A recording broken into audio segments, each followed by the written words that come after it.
got no business cards," he mumbled. Sarah Jane glanced at her new station manager, then back at Phil. Neither of them were laughing. "Aren't we, just 4 blocks from Times Square?" Sarah Jane said as the limousine vibrated and hummed to a stop behind yet another line of yellow cabs. "Dunno," Phil said, scratching at his beard.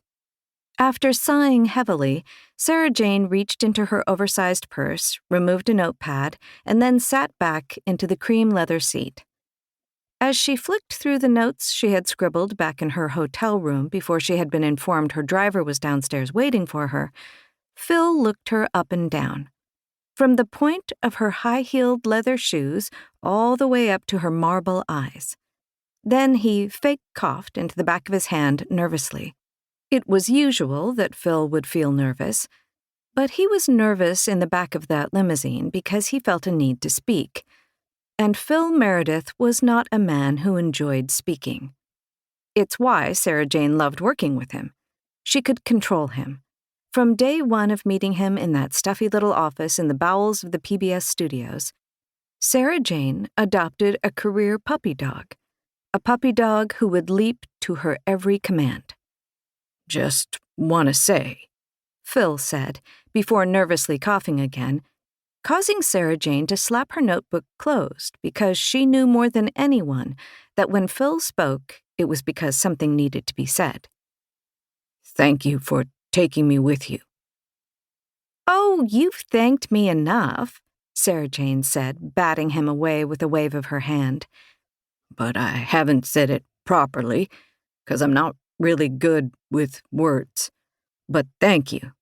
You didn't—" He paused to scratch at a patch of his scruffy beard again, shrugging his shoulders. "I know I didn't have to take you with me to New York," Sarah Jane said, "but I needed to take you with me." She leaned toward him, and as she squeezed his elbow, she winked one of her beautiful mirror-like eyes. "And look at you now, Phil, huh?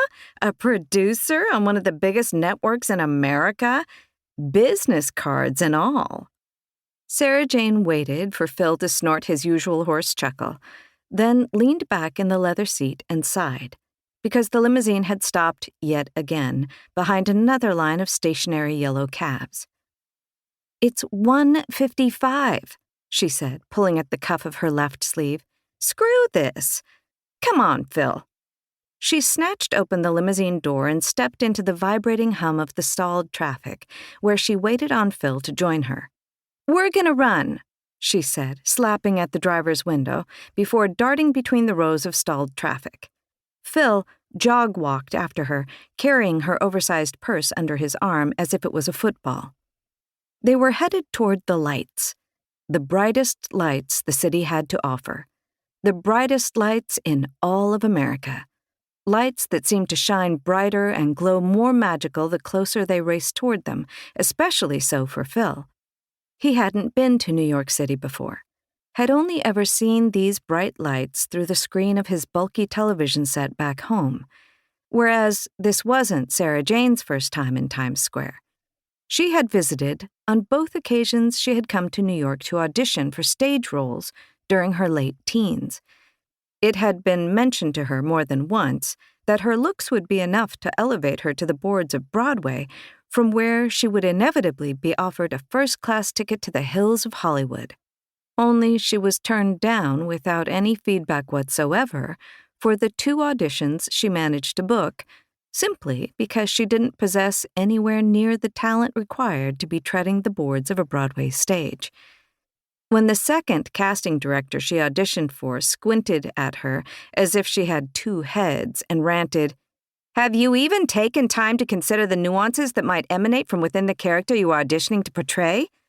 She shook her head, dropped her script to the floor, and slowly shuffled her shoes toward the exit, ending not just that particular audition, but her aspirations of becoming the next Michelle Pfeiffer.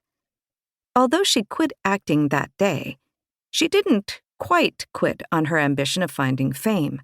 And so after a long consideration, she decided she would study journalism when she eventually graduated high school. If being